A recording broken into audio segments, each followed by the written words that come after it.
আমাদের জন্য দুঃখের বিষয় সেটা হলেই আজকে সাধারণ মানুষ তাদের এই আকিমুদ্দিনের বক্তব্য শুনেই আপনারা তাদের দিকে কিভাবে ঘুরে চলে যান। আপনাদের ইলমের প্রয়োজন। তাফসীর আগে দেখুন, যাদের পেটে বোম মারলে সূরা ফাতিহার তর্জমা বের হবে না, অথচ ওরা তাফসীর করে আকিমুদ্দিন মানে হলো দিন কায়েম করো।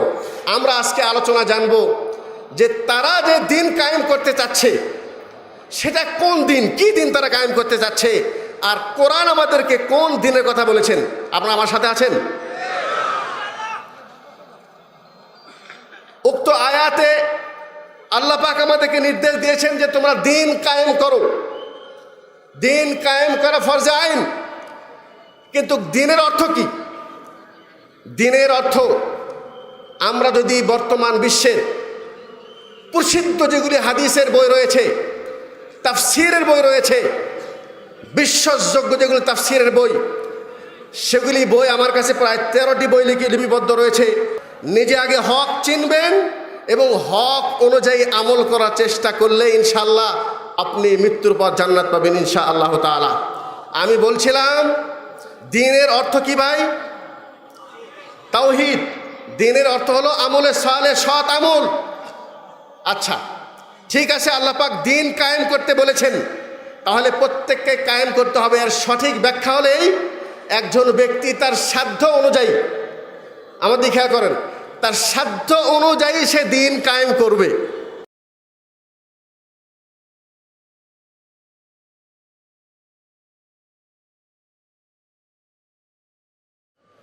আলহামদুলিল্লাহ, আহলে হাদিস আন্দোলন বাংলাদেশ উদারভাবে সকল মুসলমানকে কুরআন ও সুন্নাহর সার্বভৌম অধিকার নিঃশর্তভাবে মেনে নেওয়ার ভিত্তিতে এক ও ঐক্যবদ্ধ প্ল্যাটফর্মে জামায়াত হওয়ার আহ্বান জানাই।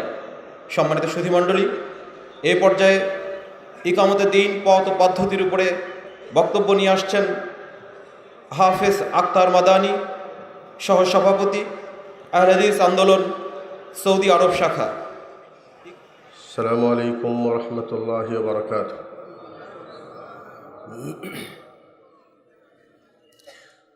আসসালামু আলাইকুম ওয়া রাহমাতুল্লাহি ওয়া বারাকাতুহু। ইন্নাল হামদালিল্লাহ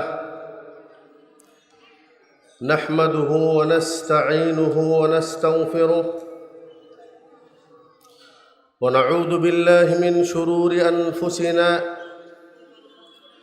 وسيئات أعمالنا من يهده الله فلا مضل له ومن يضلل فلا هادي له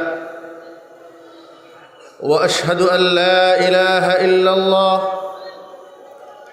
وحده لا شريك له وأشهد أن محمدًا عبده ورسوله أما بعد فإن خير الحديث كتاب الله وخير الهدي هدي محمد صلى الله عليه وسلم وشر الأمور محدثاتها وكل محدثة بدعة وكل بدعة ضلالة وكل ضلالة في النار. أعوذ بالله من الشيطان الرجيم.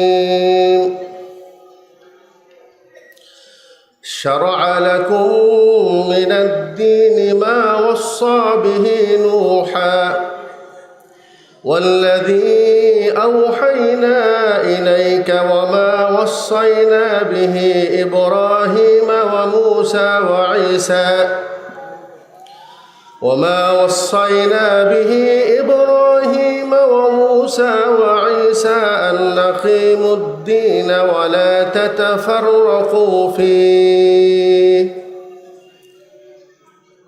وقال تعالى في موضع آخر: وعد الله الذين آمنوا منكم وعملوا الصالحات ليستخلفنهم في الأرض كما استخلف الذين من قبلهم وليمكنن لهم دينهم الذي ارتضى لهم وليبدلنهم من بعد خوفهم أمنا عن أبي ذر رضي الله تعالى عنه قال قلت يا رسول الله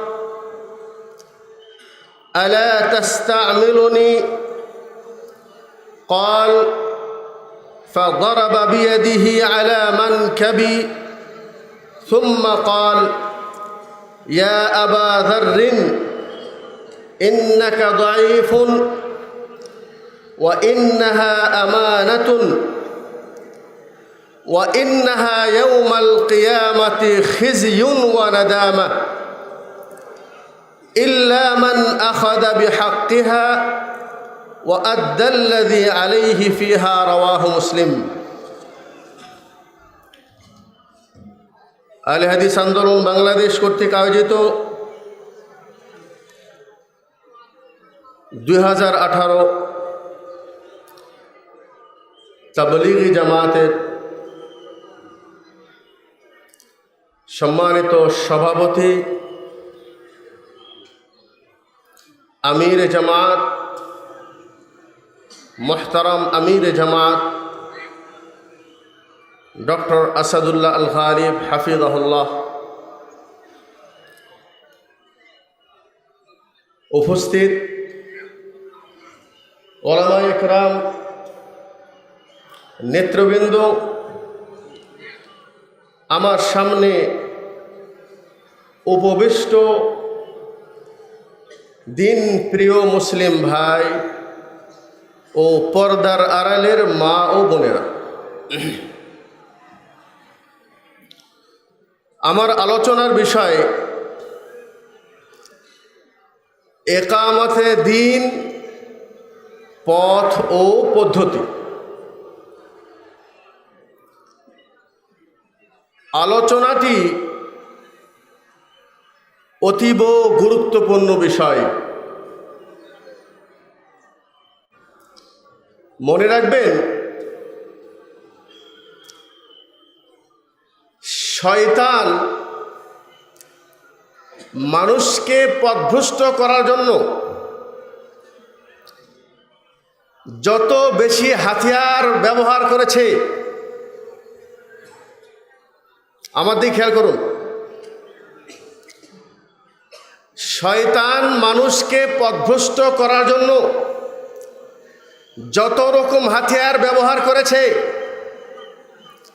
শয়তান কিন্তু বলেছিল সুম্মা লাআতিয়ান্নাহুম মিন বাইনি আইদিহিম ওয়া মিন খালফিহিম ওয়া আন আইমানিহিম ওয়া আন শামাইলিহিম ওয়া লা তাজিদু আকসারাহুম শাকিরিন। যে আমি মানুষকে পথভ্রষ্ট করব, আমি তাদের সামনে দিয়ে আসব, পেছন দিয়ে আসব, ডান দিক দিয়ে আসব, বাম দিক দিয়ে আসব, চারিদিক দিয়ে এসে শয়তান বলছে আমি মানুষকে পথভ্রষ্ট করব। শয়তান যে প্রতিজ্ঞা করেছে, সেই প্রতিজ্ঞায় শয়তান কি সফল হয়েছে কি হয় নাই? কথা বলেন। যত কায়দায় মানুষকে পথভ্রষ্ট করেছে, সেই কায়দার মধ্যে সবচাইতে ভয়াবহ এবং সবচাইতে ক্ষতি সেটা হলো এই যে এই একামতে দ্বীনের ভুল ব্যাখ্যায় মানুষদেরকে, যে সমস্ত মানুষদেরকে পথভ্রষ্ট করেছে, এই সমস্ত মানুষদেরকে শয়তান ইতিপূর্বে কোনো কায়দায় তাদেরকে পথভ্রষ্ট করতে পারে নাই। অর্থাৎ কিছু মানুষ এমন আছেন যারা দ্বীন সম্পর্কে অনেক আগ্রহী, তারা দ্বীনের প্রতি আমলের দৃষ্টিকোণ থেকে অত্যন্ত আগ্রহী। শয়তান তাদেরকে দিন থেকে অতটা দূরে নিয়ে যাওয়ার অন্যান্য পদ্ধতি তাদেরকে পথভ্রষ্ট করতে না পেরে একামতে দ্বীনের ভুল ব্যাখ্যার মাধ্যমে অনেক ধর্মপ্রিয় অতি আগ্রহী মানুষদেরকে শয়তান এই ফাঁদে ফেলে তাদেরকে পথভ্রষ্ট করেছে। আমি আমার মূল আলোচনাটা আমি 3টা পয়েন্টে কথা বলবো। আপনারা সবাই আমার সাথে আছেন? যে ভাইয়েরা এখানে চলাফেরা করছে আমি তাদেরকে বিশেষভাবে দৃষ্টি আকর্ষণ করছি। আমরা অনেক দূর থেকে এসেছি, শুধু সৌদি আরব থেকে। আমি আশা রাখবো একেবারে প্যান্ডেলের শেষ পর্যন্ত যতগুলি ভাই বসে আছেন, মেহেরবানি করে আধা ঘন্টা আপনাদের কাছে সময় চাচ্ছি, একেবারে মনোযোগ সহকারে আলোচনাটা শোনার জন্য আমি বিশেষভাবে আপনাদের অনুরোধ জানাচ্ছি। আমি আমার আলোচনা 3টা পয়েন্টে কথা বলবো। একটা হলে একামতে দ্বীনের হুকুম কি, আর একটা হলো দ্বীনের অর্থ কি, আর 3 নম্বর হলেই দ্বীন কায়েমের পদ্ধতি কি। মূল আলোচনা যাওয়ার পূর্বে আমি 2টি কথা বলবো।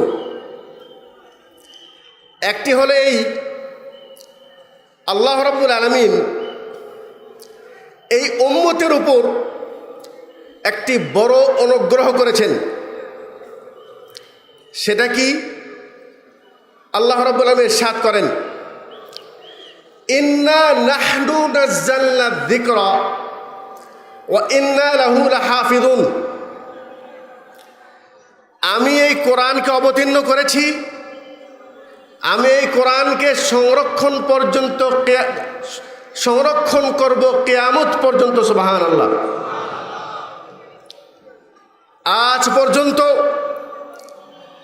কোরআনের বিষয়ে কোনো ষড়যন্ত্রকারী তারা কোরআনের মধ্যে পরিবর্তন তো দূরের কথা, তার মধ্যে একটা সূচ পর্যন্ত ঢুকাতে সক্ষম হয় নাই।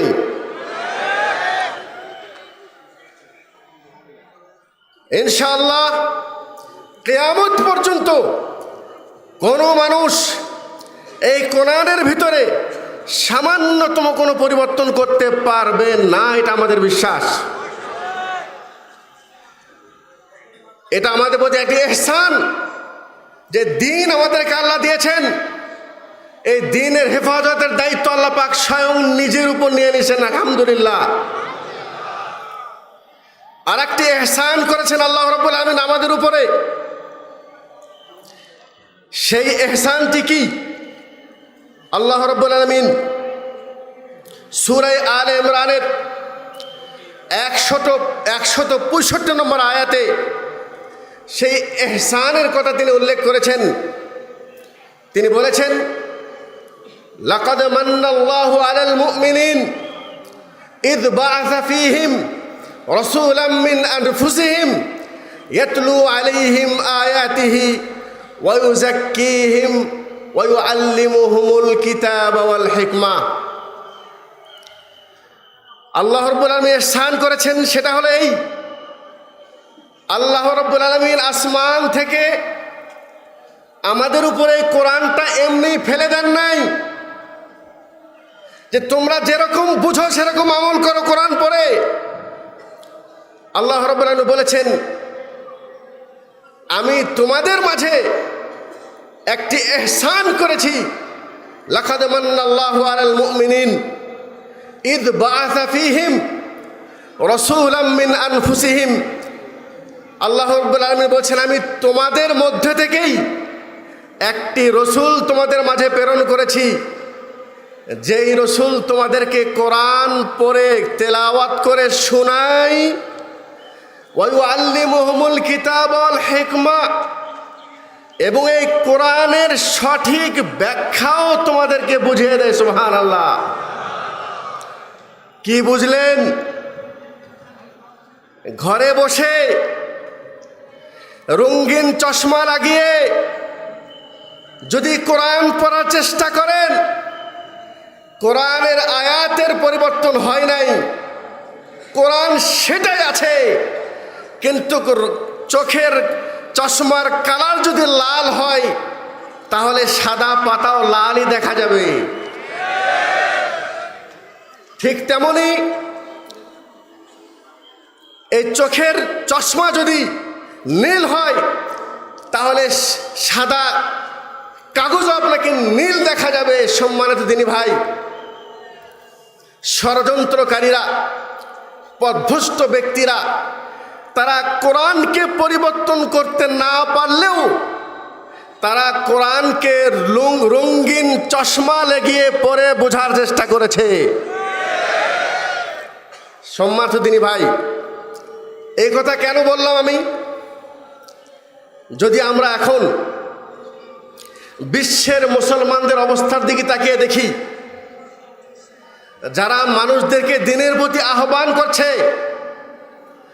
তাদের দিকে যদি দৃষ্টিপাত করি তাহলে আমরা দেখতে পাই যে তারা কোরআনকে রবার বানাইছে, রবার। তার মানে যে প্রত্যেকেই কোরআনের আয়াত পড়ে কিন্তু ব্যাখ্যা করে নিজের ইচ্ছা অনুযায়ী। আয়াত ঠিকই পড়ে কিন্তু সেই আয়াতের ব্যাখ্যাটা নিয়ে যায় নিজের দল, নিজের মাযহাব, নিজের তরিকা অনুযায়ী। একটি উদাহরণ দেই। আল্লাহ রাব্বুল আলামিন সূরা মাইদার 16 নম্বর আয়াতে বলেছেন, قد جاءكم من الله نور وكتاب مبين।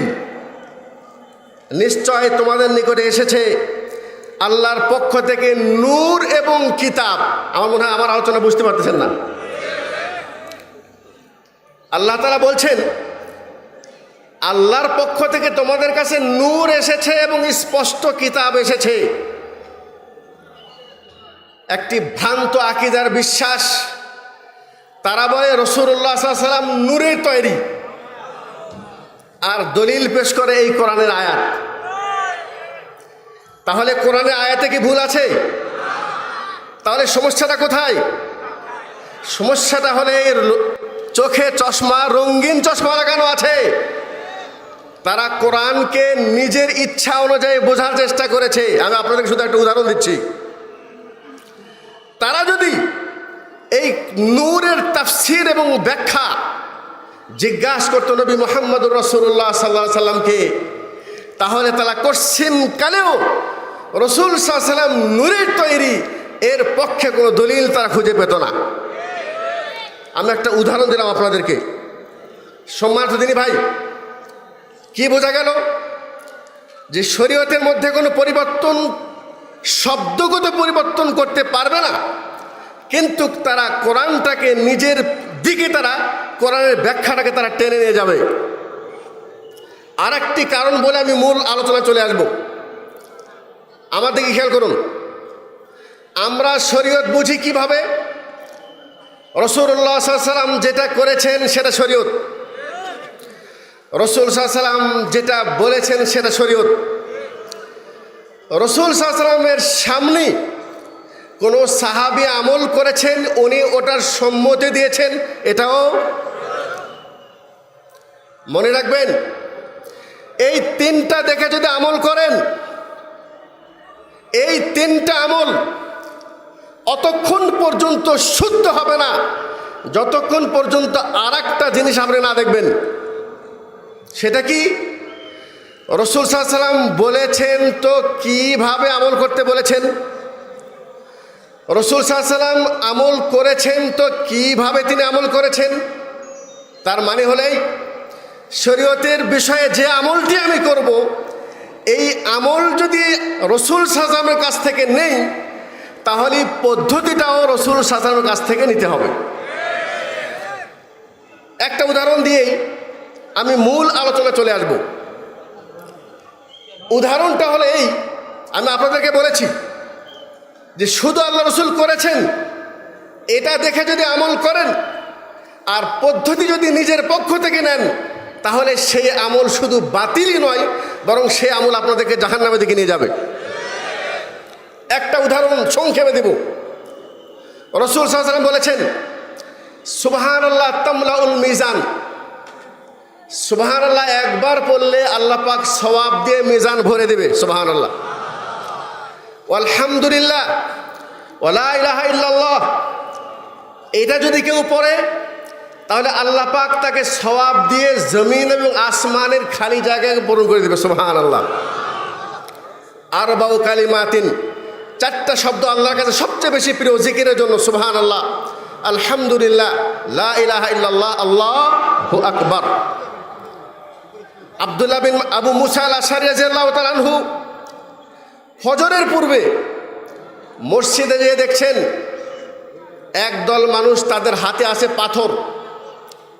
একজন বলছেন, সবাই 100 বার পড়ুন সুবহানাল্লাহ, পাথর গুনে গুনে। আর 100 বার পড়ুন আলহামদুলিল্লাহ, 100 বার পড়ুন আল্লাহু আকবার। আচ্ছা, সুবহানাল্লাহ পড়া কি ইবাদত নয়? তারা মসজিদে বসে তাহাজ্জুদের সময় ইবাদত করছে। আবু মুসা আল আশআরী রাদিয়াল্লাহু তাআলা আনহু ইবাদতটা দেখে বলছেন, রাআইতু আমরান মুনকারান, আমি একটা আমল দেখলাম যে আমলটা আমার কাছে খারাপ লাগলো।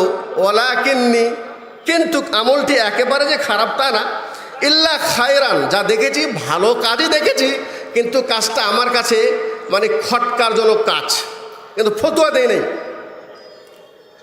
তিনি তার ওস্তাদ আব্দুল্লাহ বিন মাসউদ রাদিয়াল্লাহু তাআলা আনহুর কাছে ফিরে গেলেন। বললেন যে আমি একটা আমল দেখলাম মসজিদে, নতুন আমল, ইতিপূর্বে দেখে নেই। কি দেখেছ? সংক্ষেপে বলি। বলছেন, এই কায়দায় তারা জিকির করতেছে। আব্দুল্লাহ বিন মাসউদ রাদিয়াল্লাহু তাআলা তিনি বললেন, তুমি এটা দেখার পর কিছু বলো নাই? আফালা আমারতাহুম আন ইয়াউদ্দু সাইয়্যাতিহিম ওয়া যামিনতা লাহুম আল্লা ইয়াজিউ মিন হাসানাতিহিম। তিনি বললেন, হে আবু মুসা, তুমি তাদেরকে কিছু বলো নাই?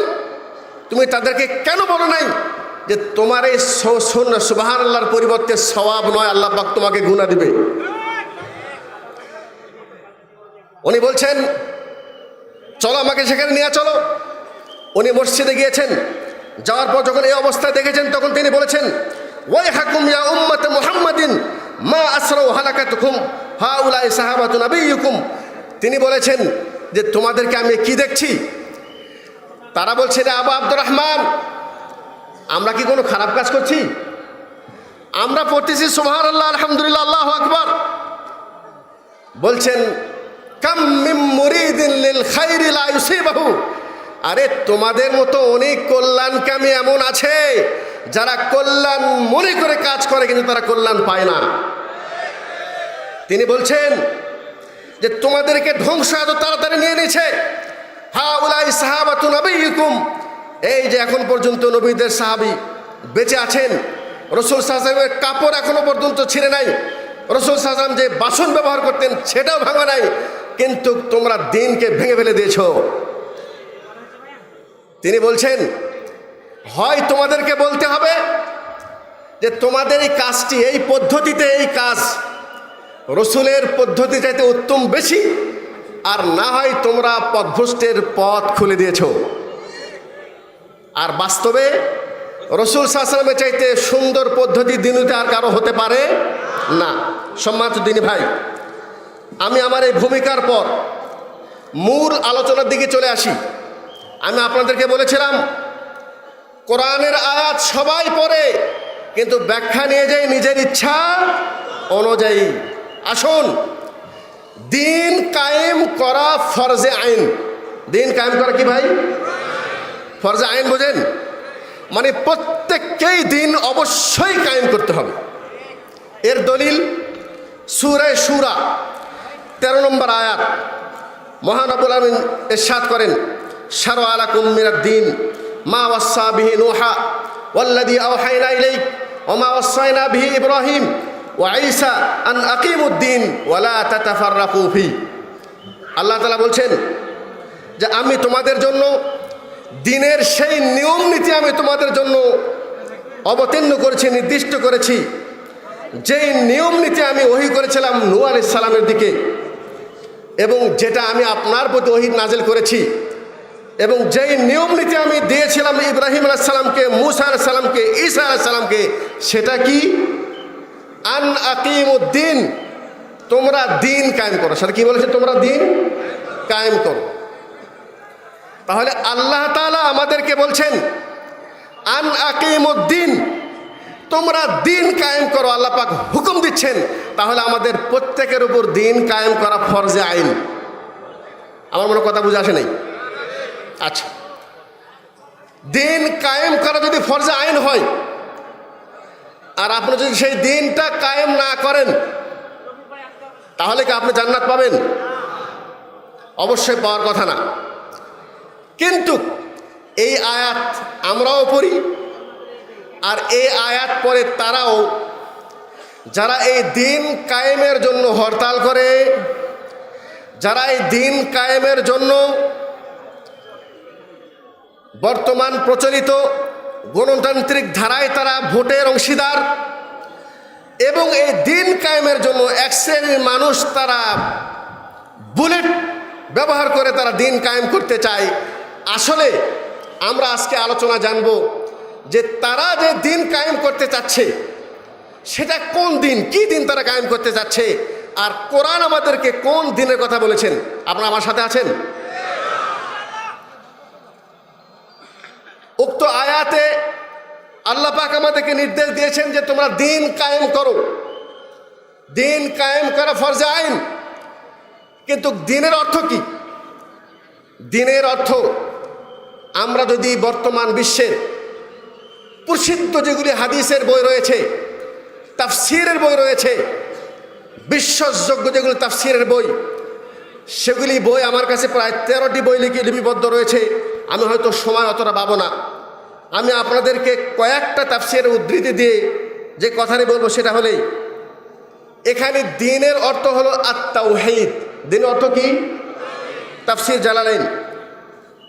ইমাম কুরতুবী বলেছেন হুয়া তাওহীদুল্লাহ ওয়া তাআতু, দিনের অর্থ হলো আল্লাহর তাওহীদ এবং আল্লাহর আনুগত্য করা। ইবনে কাসির রাহিমাহুল্লাহ তিনি বলছেন ওয়া দ্বীন আল্লাযী জাআত বিহি রাসূল কুল্লুহুম হুয়া ইবাদাতুল্লাহি ওয়াহদাহু লা শারীকা লাহ। তিনি বলছেন যে পরিপূর্ণ দিন আমার নবী মুহাম্মদুর রাসূলুল্লাহ সাল্লাল্লাহু আলাইহি ওয়াসাল্লাম নিয়ে এসেছেন, এই পরিপূর্ণ দিনের নামই হলো আন আকিমুদ্দিন, তোমরা দিন কায়েম করো। সম্মানিত দিনী ভাই, আমার জানা মতে আরবি লেখক তাফসির যতগুলি পুরাতন তাফসির আছে, কোনো তাফসিরে, সবগুলি তাফসিরের একটাই মত, সেটা হলেই আন আকিমুদ্দিন মানে হলো তোমরা তাওহীদ কায়েম করো এবং শরীয়ত মোতাবেক আমল করো। আমি কোনো কথা বুঝতে পারিনি। শুধু একজন তাফসীরকারক যিনি উর্দু ভাষী মুফাসসির তাফসির লিখেছেন, তিনি শুধু বলেছেন যে এখানে আন আকিমুদ্দিনের অর্থ হলো এই দিন কায়েম মানে হলো রাষ্ট্র ক্ষমতা কায়েম করা। কথা বুঝতে পেরেছি? এখন কথা দুই হয়ে গেল, দুই হলো না। আমরা বলছি তাওহীদ এবং আমলে সালেহ, সৎ আমল করা, আর কেউ বলছেন এটার অর্থ হলো রাষ্ট্র কায়েম করা। দুটাই ঠিক না, একটা ঠিক হবে?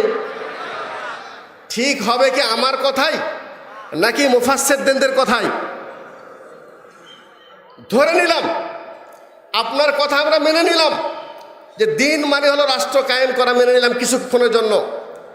তাহলে আপনার কাছে আমার দ্বিতীয় প্রশ্ন, সেটা হলেই আল্লাহ পাক বলছেন কাকে? নূহকে বলছেন তুমি দিন কায়েম করো। আল্লাহ পাক মূসাকে বলছেন আলাইহিস সালাম দিন কায়েম করো।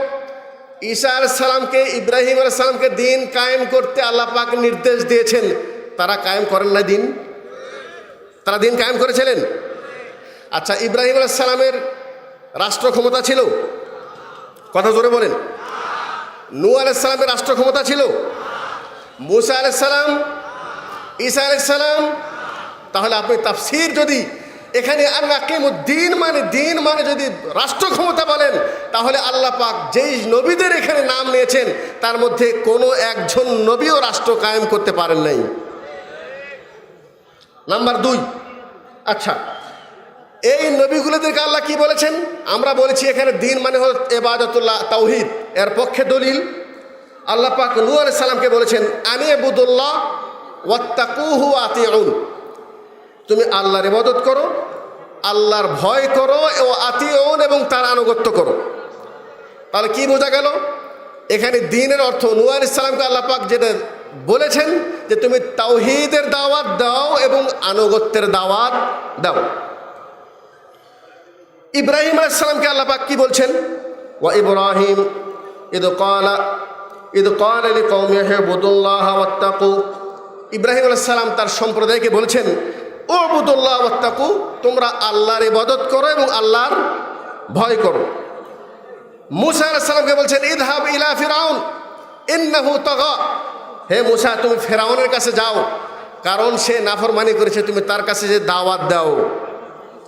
সম্মানিত দিনী ভাই, ঈসা আলাইহিস সালামকে আল্লাহ পাক বলেছেন ওয়া ইন্নাল্লাহা রাব্বি ওয়া রাব্বুকুম ফাবুদু হাদা সিরাতুম মুস্তাকিম, নিশ্চয় আল্লাহ এটা আমার রব এবং তোমাদের রব, ফাবুদুহু, তোমরা তার ইবাদত করো। এই আয়াতগুলি আমাদের পক্ষে এটা দলিল, সেটা হলে এই সকল নবী, যেই নবীদের নাম আল্লাহ পাক এই আয়াতে উল্লেখ করেছেন, প্রত্যেককেই আল্লাহ পাক নির্দেশ দিয়েছেন যে তুমি মানুষদেরকে তাওহীদের দিকে দাওয়াত দাও এবং সৎ আমলের দিকে দাওয়াত দাও। নাম্বার 2, আল্লাহ পাক সূরা আম্বিয়ার 25 নম্বর আয়াতে বলেছেন ওয়ামা আরসালনা মিন ক্বাবলিকা মির রাসূলিন ইল্লা নূহি ইলাইহি আন্নাহু লা ইলাহা ইল্লা আনা ফাবুদুন। আল্লাহ পাক বলছেন আমি যত নবী এবং রসুলকে পাঠিয়েছি, আমি প্রত্যেক নবীকে আমরা এই দাওয়াত দিয়ে পাঠিয়েছি, সেটা হলো এই যে তোমরা যেন আল্লাহর ইবাদত করো, আমার ইবাদত করো। আলোচনা আমি সংক্ষিপ্ত করি, সেটা হলেই এই সমস্ত দলিল আদিল্লা থেকে যেটা প্রমাণিত হয় সেটা হলে এই দিন কায়েম করার অর্থ হলে এই মানুষদেরকে তাওহীদ প্রতিষ্ঠার প্রতি চেষ্টা করা। আর একটা আকলি দলিল, বিবেকের দলিল, সেটা হলে এই যারা মনে করে যে রাষ্ট্র ক্ষমতার আন আকিমুদ্দিন মানে হলো ক্ষমতার পাওয়া, তাদের কাছে কিন্তু তাওহীদের গুরুত্ব নেই। শুধু তাওহীদের গুরুত্ব নাই তা নয়, আপনার খুশি হওয়া উচিত। হে মুসলিম ভাই, যদিও আপনার সংখ্যা একেবারে নগণ্য অন্যের তুলনায়, যদিও আপনার কাছে হয়তোবা অনেক বড় বড় প্রসিদ্ধ বক্তাও হয়তোবা আপনার কাছে নেই, কিন্তু আলহামদুলিল্লাহ আল্লাহ পাক আপনার কাছে যে দিন দিয়েছে, এই দিন আলহামদুলিল্লাহ আপনারা ছাড়া অন্য কারো কাছে, বলতে আহলে হাদিস ছাড়া অন্য কারো কাছে তাওহীদ নাই নাই নাই। এর দলিল আল্লাহ নবী সাল্লাল্লাহু আলাইহি সাল্লাম তিনি ওই সাহাবীকে বলেছিলেন, যেই সাহাবী তার কাজের মেয়েকে একটা থাপ্পড় মেরেছিলেন বকরি হারানোর কারণে, পরবর্তীতে আফসোস হয়ে আল্লাহ রাসূলকে জিজ্ঞাসা করেন ইয়া রাসূলুল্লাহ, আমি আমার এই বান্দি, এই কাজের মেয়েকে আমি আজাদ করতে চাই। আল্লাহ নবী সাল্লাল্লাহু আলাইহি ওয়াসাল্লাম বলেছেন ওকে আমার কাছে নিয়ে আসো, আমি একটু যাচাই করে দেখি সে মুসলিম কিনা। সম্মানিত দিনী ভাই, আল্লাহ রাসূল পরীক্ষা নিচ্ছেন যে এই নারী মুসলমান কিনা আমি জিজ্ঞাসা করি, ইন্টারভিউ নিচ্ছে। তার প্রথম প্রশ্ন হলো, বলছেন আইন আল্লাহ, বলো আল্লাহ কোথায়? ওই বান্দি, ওই কাজের মেয়ে উত্তর দিচ্ছে ফিসসামা, আল্লাহ পাক আসমানে আছেন। তিনি বলছেন মান আনা, আমি কে? বলছেন রাসূলুল্লাহ সাল্লাল্লাহু আলাইহি ওয়াসাল্লাম, আপনি হলো আল্লাহ রাসূল সাল্লাল্লাহু আলাইহি ওয়াসাল্লাম। আল্লাহ রাসূল বললেন ফাআতিকহা ইন্নাহা মুমিনা, একে তুমি আজাদ করে দাও কারণ সে মুমিনা। সুবহানাল্লাহ। আপনার দল যতই বড় হোক না কেন, আপনার সংখ্যা যতই বড় হোক না কেন, আপনারা গায়ের জোরে শরীয়তকে যদিও প্রকাশ করতে চেষ্টা করেন, কিন্তু শরীয়ত কারো গায়ের জোরে শরীয়ত চলে না। শরীয়ত চলে তার নিজ গতিতে। সম্মানিত দিনী ভাই, আপনার সংখ্যা নগণ্য হলেও যারা এই অধিক সংখ্যক মানুষ যারা দিন কায়েমের চেষ্টা করছে, আমি আপনাকে আজ ওপেনলি এই কথাটি বলে দিচ্ছি, আপনি তাদের সাধারণ কর্মী না, তাদের লিডারকে যে জিজ্ঞাসা করুন আইন আল্লাহ, আল্লাহ কোথায় আছে? তাদের লিডারকে জিজ্ঞাসা করুন আইন আল্লাহ, আল্লাহ কোথায় আছে? ওই বান্দি যে উত্তর দিয়েছে সেই উত্তর আপনি পাবেন না। ওই হাদিসের আলোকে যদি আপনি তাওহীদ যাচাই করেন, তাহলে ওই লিডারদেরকে যদি বলেন তাওহীদের কত প্রকার, সেই তাওহীদের প্রকারও তারা জানে কিনা সন্দেহ আছে। যারা তাওহীদের প্রকার জানে না, যারা তাওহীদের অর্থ জানে না, এবং যাদের আকীদার ভিতরে তাওহীদ নেই, আর তারা দিন কায়েম করার জন্য জান মাল কুরবানি করে দিচ্ছে, সম্মানিত দিনী ভাই, সেই সমস্ত মানুষদেরকে আমরা বলতে চাই যে শুনুন, কোরআন যদি তাফসির করতে চান নিজের ইচ্ছায় তাফসির করলে হবে না। তাফসিরটা যেভাবে মুফাসসিরিন তাফসির করেছেন সেইভাবে আপনাকে তাফসির করতে হবে। অতএব তাদেরকে বলতে চাই যে তোমার যে আকীদা তোমার কাছে নাই, আল্লাহ যদি এরকম দিন নিয়েও আসে, বাংলাদেশে তারা যদি রাষ্ট্র ক্ষমতা কায়েমও করেন, তারা যদি ইসলাম রাষ্ট্র কায়েমও করে, আর তাদের আকীদা যদি এটা হয় আল্লাহ ফি কুল্লি মাকান, আল্লাহ সব জায়গায় আছে, আমি বলবো ইসলাম কায়েম হলেও তুমি জান্নাত পাবা না। কিন্তু আল্লাহ পাক আমাকে প্রত্যেককে দিন কায়েম করতে বলেছেন। সম্মানিত দিনী ভাই, এই দিনটা যদি আমি আমার আকীদার মধ্যে কায়েম করি, তার মানে হলেই আপনি যদি তাওহীদ বুঝেন এবং তাওহীদ যদি নিজের জীবনে বাস্তবায়ন করেন, নবী করিম সাল্লাল্লাহু আলাইহি সাল্লাম বলেছেন, মান কানা আখিরু কালামিহি লা ইলাহা ইল্লাল্লাহ, যেই ব্যক্তির জীবনের শেষ কথা হবে লা ইলাহা ইল্লাল্লাহ, আল্লাহ ছাড়া কোনো সত্য মাবুদ নেই। আমি আপনাদেরকে আরেকটি সুন্দর কথা বলছি, সেটা হলেই যে শোনেন, আপনারা অনেক সময় বিভ্রান্তের মধ্যে পড়ে যান যে এই বাংলাদেশে বিশ্বে অন্যান্যের তুলনায় আমাদের সংখ্যা একেবারে নগণ্য, তাই নয় কি ভাই? তাদের এত বড় বড় প্রতিষ্ঠান আছে, তারা এত বড় দলের অধিকারী, কিন্তু সম্মানিত দিনী ভাই, আমি যদি তাদের সম্পর্কে বলি যে তারা এলেম সম্পর্কে এত বেশি অজ্ঞ, তারা যে লা ইলাহা ইল্লাল্লাহর সঠিক তর্জমা পর্যন্ত তাদের কাছে পাবেন না। বলছে কেন? যদি জিজ্ঞাসা করেন লা ইলাহা ইল্লাল্লাহর তর্জমা কি, ব্যাখ্যা কি, বলবেন সত্যের আল্লাহ ছাড়া কোনো মাবুদ নাই, তাই বলবেন, তাই না? জি না। আলহামদুলিল্লাহ, আল্লাহ পাকের অশেষ মেহেরবানিতে আহলে হাদিস ভাইরা তারাই এই জনগণকে সহি লা ইলাহা ইল্লাল্লাহর তর্জমা যদি মানুষের সামনে যদি উপস্থাপন করে থাকে, তাহলে তারা করেছে আহলে হাদিস। আলহামদুলিল্লাহ, সেটা কি? লা ইলাহা ইল্লাল্লাহর সঠিক তর্জমা হলে আল্লাহ ছাড়া কোনো সত্য মাবুদ নাই। অতএব আপনি সংখ্যা থেকে বিবেচনা না করে নিজে আগে হক চিনবেন এবং হক অনুযায়ী আমল করার চেষ্টা করলে ইনশাআল্লাহ আপনি মৃত্যুর পর জান্নাত পাবেন ইনশাআল্লাহ তাআলা। আমি বলছিলাম দ্বীনের অর্থ কি ভাই? তাওহীদ। দ্বীনের অর্থ হলো আমলে সালেহ, সৎ আমল। আচ্ছা, ঠিক আছে, আল্লাহ পাক দ্বীন কায়েম করতে বলেছেন, তাহলে প্রত্যেককে কায়েম করতে হবে। এর সঠিক ব্যাখ্যা হলেই একজন ব্যক্তি তার সাধ্য অনুযায়ী, আমাদের খেয়াল করেন, তার সাধ্য অনুযায়ী সে দ্বীন কায়েম করবে। আপনার কি সাধ্য আছে আপনি রাষ্ট্রীয় ক্ষমতা কায়েম করবেন? এই ক্ষমতা আপনার আছে, কিন্তু আপনার জীবনে কায়েম করার ক্ষমতা আপনার আছে কিনা নাই? হ্যাঁ, তো আপনার জীবনে যদি দ্বীন কায়েম করার ক্ষমতা আপনার মধ্যে থাকে, তাহলে আপনার চেহারা এখন পর্যন্ত দাঁড়িয়েও নেই, আপনি এখন পর্যন্ত 5 ওয়াক্ত নামাজের পাবন্দির সাথে পড়তেও পারেন না, আপনার তাওহীদও জানা নাই, তো যেই বিষয়ে ক্ষমতা আল্লাহ পাক দিয়েছেন সেটার উপরে আমল নেই, আর যে বিষয়ে ক্ষমতা নাই তার জন্য আপনি চেষ্টা করে যাচ্ছেন। কত সুন্দর কথা!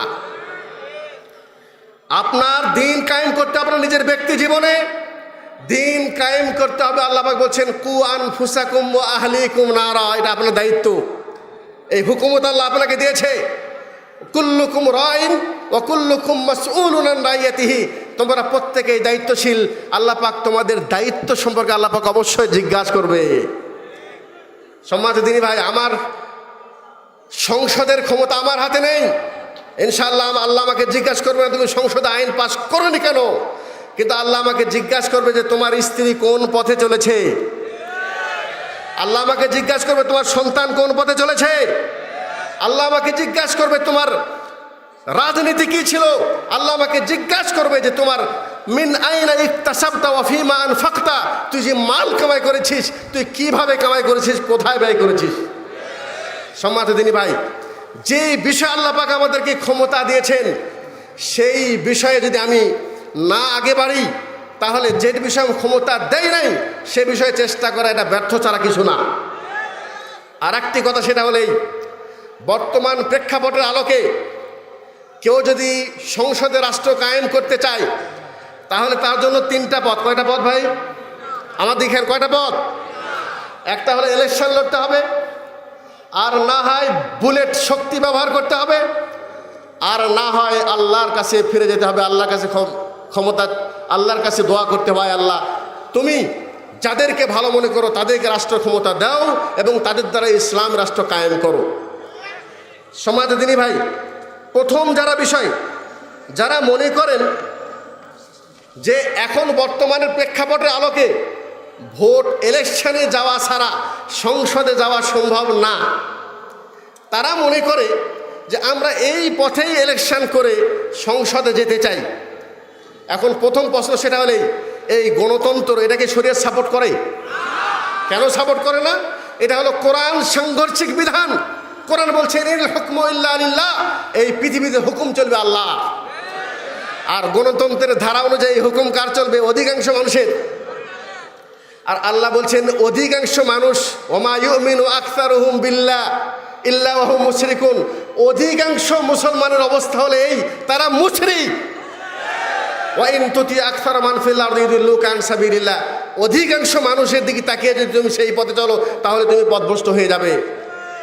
সারা সব যুগেই অধিকাংশ মানুষ দিন থেকে সরেছিলেন, তারা সৎ ছিলেন না, আজকেও সৎ নয়, আগামী দিনেও অধিকাংশ মানুষ কোনোদিন সৎ পথে আসবে না। অতএব আপনি বিভ্রান্তের মধ্যে আছেন, আপনি যে আশা নিয়ে বসে আছেন কিয়ামত পর্যন্ত আপনার অধিকাংশ মানুষ সৎ পথে আসবেও না, আপনি ভোটও পাবেন না, আপনি সরকার কায়েমও করতে পারবেন না, শুধু হরতাল করেই শেষ, আর আপনার এই জান মাল সব কিছু বৃথা চলে যাবে।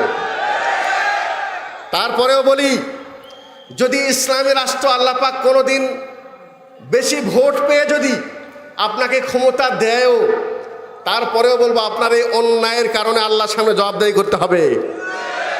সেই অন্যায় কি? যে আল্লাহর হুকুমের সামনে আপনি গণতন্ত্রকে হারাম জিনিসকে আপনি সাময়িক হলেও সেটাকে বৈধ মনে করছেন, এর দলিল আপনি কোথায় পেয়েছেন? এরপরে যে বিষয় সেটা হলেই, আল্লাহ নবী সাল্লাল্লাহু আলাইহি ওয়াসাল্লাম ওনার কাছে এসে আবু যর রাদিয়াল্লাহু তাআলা তিনি বলছেন, আলা তাস্তামিলুনি ইয়া রাসূলুল্লাহ সাল্লাল্লাহু আলাইহি ওয়াসাল্লাম, আপনি আমাকে একটু কোনো এলাকার দায়িত্ব দিয়ে পাঠান। আমার দিকে খেয়াল করুন, আল্লাহ নবী সাল্লাল্লাহু আলাইহি ওয়াসাল্লাম বললেন, আবু যর ইন্নাকা যায়ীফ, হে আবু যর তুমি মানুষ ক্ষমতা চাচ্ছ, শোনো তুমি দুর্বল। তুমি কি? দুর্বল। ওয়া ইন্নাহা আমানা, মনে রাখবেন দায়িত্ব পাওয়া এটা একটা বড় আমানত। ওয়াইন্নাহা ইয়াউমাল কিয়ামাতি খিজিউন ওয়া নাদামা, আর কিয়ামতের দিন কিন্তু এটার পরিণাম হলো লাঞ্ছনা এবং শর্মিন্দগি। মনে রাখবে, ইল্লা মান হাক্কাহা, তবে ওই ব্যক্তি যে এর পরিপূর্ণ হক আদায় করবে এবং ওই ব্যক্তি যে এর পরিপূর্ণ হক আদায় করবে। আল্লাহ নবী সাল্লাল্লাহু আলাইহি ওয়াসাল্লাম তিনি বলেছেন, যে ব্যক্তি ক্ষমতা চায় আমরা তাকে ক্ষমতা দেই না। শরীয়তের আলোকে শোনেন, শরীয়ত বলেছেন যে আপনি রাষ্ট্রের জন্য দোয়া করবেন, আল্লাহ যেন তাদেরকে হিদায়াত দেয়। কি কথা বুঝে আসলো? কারণ ইউদাব্বিরুল আমরা মিনাস সামা, এই পৃথিবীর পরিচালনা হয় আসমান থেকে। সুবহানাল্লাহ। কুলিল্লাহুম্মা মালিকাল মুলক তুতিল মুলকা মান তাশা ওয়া তুইজ্জু মান তাশা ওয়া তুযিল্লু মান তাশা। আল্লাহ পাক আসমান থেকে সিদ্ধান্ত নেন যে কে বাদশা হবে আর কে বাদশা হবে না। আল্লাহ পাক বলছেন, ওয়াদাল্লাহুল্লাযীনা আমানু মিনকুম ওয়া আমিলুস সালিহাত, আল্লাহ পাক আমাদের প্রতি ওয়াদা করেছেন যে হে মুমিন, ওয়াদাল্লাহ, আল্লাহ তোমার প্রতি ওয়াদা করেছেন, আল্লাযীনা আমানু মিনকুম ওয়া আমিলুস সালিহাত, তোমাদের মধ্যে থেকে যারা ঈমান এসেছে এবং সৎ আমল করেছে এরা, আল্লাহ পাক বলছেন, লা ইস্তাখলিফান্নাহুম ফিল আরদ, আল্লাহ পাক তোমাদেরকে ওইভাবেই রাজত্ব দান করবে যেইভাবে তোমাদের পূর্বের মানুষদের রাজত্ব দান করেছেন। সুবহানাল্লাহ। আল্লাহ নবী সাল্লাল্লাহু আলাইহি ওয়াসাল্লাম ইলেকশনে দাঁড়াইছিলেন, আল্লাহ নবী সাল্লাল্লাহু আলাইহি ওয়াসাল্লাম শক্তি প্রয়োগ করে রাষ্ট্র ক্ষমতা নিয়েছেন, তাহলে ওনাকে রাষ্ট্র ক্ষমতা কে দিয়েছেন? অতএব একজন মুমিন তার আকীদা এবং বিশ্বাস থাকবে, তার কানেকশন থাকবে আল্লাহর সাথে এবং আল্লাহর কাছে দোয়া করবে, আল্লাহ তুমি যাকে পছন্দ করো আমাদের জন্য, যে আমাদের জন্য উপকারে আসবে, যে আমাদের জন্য কল্যাণ করবে, যার হাতে তুমি দিনের কল্যাণ পাবে, আয় আল্লাহ তুমি তাদেরকে রাষ্ট্র ক্ষমতা বসাও। অথবা আপনি তাদের জন্য দোয়া করবেন, আয় আল্লাহ তুমি তাদেরকে হেদায়েত দাও। আর তাও যদি না হয়, কোনো বাদশা যদি কারো প্রতি অনেক বেশি জুলুম করে, তাহলে আপনি আল্লাহর কাছেই ফরিয়াদ করুন, আয় আল্লাহ তুমি হয় তাদেরকে হেদায়েত দাও, না হয় তাদেরকে সরিয়ে দাও। এটা হলো আকীদার বিষয়। এটা কিসের বিষয়? আকীদার বিষয়। কিন্তু আপনি যখন ওদের সাথে ভাগ বটারা করতে গেছেন, আপনি ওদেরকে বলছেন না তোমার হেদায়েত চাই না। শোনেন, যারা ইলেকশন করে অথবা যারা বুলেট দিয়ে যারা রাষ্ট্র ক্ষমতা চায়, তারা কি তাদের হেদায়েত চায়? তারা তাদের হেদায়েত চায় না। তারা কি মনে করে জানেন? তারা বলে তোমরা সরো, আমরা চালাবো। আল্লাহ বলছেন লা তুযাক্কু আনফুসাকুম। আচ্ছা, তুমি ওদেরকে অযোগ্য মনে করতেছো, নিজেকে যোগ্য মনে করতেছো। আল্লাহ বলছেন লা তুযাক্কু আনফুসাকুম, তুই নিজেকে নিজে ভালো বলিস না। হুয়া আ'লামু বিমান ইত্তাকা, তিনিই ভালো জানেন যে আল্লাহর কে বেশি ভালো, আল্লাহর যে কে পরহেজগার মুত্তাকি তিনি ভালো জানেন। অতএব তুমি নিজেকে বেশি ভালো বলো না। আপনি যখন ক্যান্ডিডেট হয়ে মানুষের কাছে ভোট চাবেন, রসুল বলছেন যে ভোট চাই, যে ক্ষমতা চাই, আমরা তাকে ক্ষমতা দেই না। আর যখন বলবেন যে না তুমি অযোগ্য আমি যোগ্য, আজকে যারা সাধারণ মানুষকে বোম মেরে হত্যা করেছে, যারা নাকি এই বুলেট মেরে শরীয়ত কায়েম করতে চায়, তাদেরকে বলতে চাই তোমাদের ক্ষমতা কোথায়?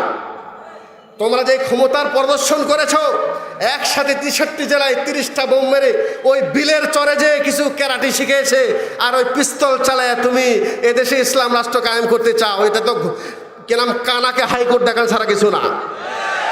ওই স্বাদ তোমরা পেয়ে গেছো, কিন্তু সেটা আমাদের বড় কথা না। আমাদের জন্য দুঃখের বিষয় সেটা হলেই আজকে সাধারণ মানুষ তাদের এই নাকিমুদ্দিনের বক্তব্য শুনেই আপনারা তাদের দিকে কীভাবে ঘুরে চলে যান। আপনাদের ইলমের প্রয়োজন। তাফসীর আগে দেখুন, যাদের পেটে বোম মারলে সূরা ফাতিহার তর্জমা বের হবে না, অথচ ওরা তাফসীর করে নাকিমুদ্দিন মানে হলো দিন কায়েম করো।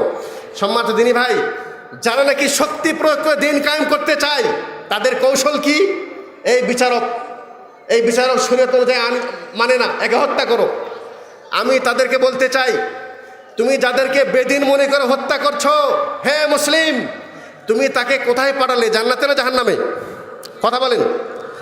যাকে বেদিন মনে করে হত্যা করছো তাকে কোথায় পাঠালে তুমি, জান্নাতে না জাহান্নামে? তুমি তাকে জাহান্নামে পাঠালা। অথচ আমার নবী মুহাম্মদুর রাসূলুল্লাহ সাল্লাল্লাহু আলাইহি সাল্লাম তিনি মানুষদেরকে জাহান্নাম থেকে বের করে জান্নাতে নিয়ে যাওয়ার জন্য কত তার অন্তরে আশা, কত তার লালচ, কত তার চেষ্টা, যে আব্দুল্লাহ বিন উবাই মুনাফিকের জানাজায় তিনি দাঁড়িয়ে নামাজ পড়ছেন।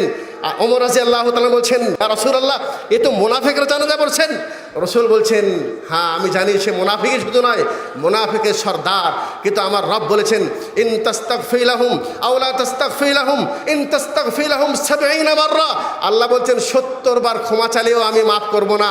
আমি দেখি 70 বারের বেশি তার জন্য ক্ষমা চাইলে যদি তিনি মাফ করে, আমি এই আশা নিয়ে জানাজায় দাঁড়াচ্ছি, আমি তার জন্য 70 বারের বেশিও আল্লাহর কাছে ক্ষমা চেয়ে এই মুনাফিককে জান্নাতে নিয়ে যাবে কিনা সে আমি চেষ্টা করব।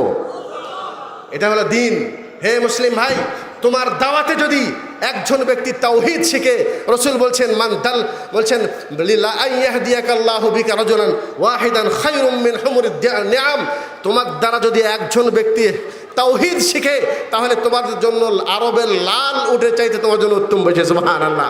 সম্মানিত দিনী ভাই, আজকে যারা জান মাল দিয়ে ইসলাম কায়েম করার জন্য বুলেটের মাধ্যমে অথবা বেরনের মাধ্যমে যারা চেষ্টা করছে, আমরা বলবো তোমরা দিন বোঝো নাই, কায়েমও বোঝো নাই।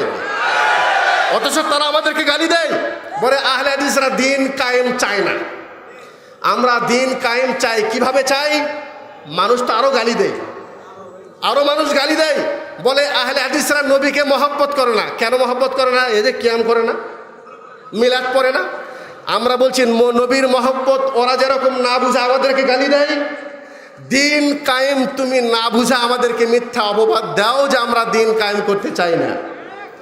আলহামদুলিল্লাহ, এই বাংলাদেশে যদি তাওহীদের কাজ করে থাকে, আমি গর্বের সাথে বলতে চাই আলহামদুলিল্লাহ, আল্লাহ পাকের অশেষ মেহেরবানি।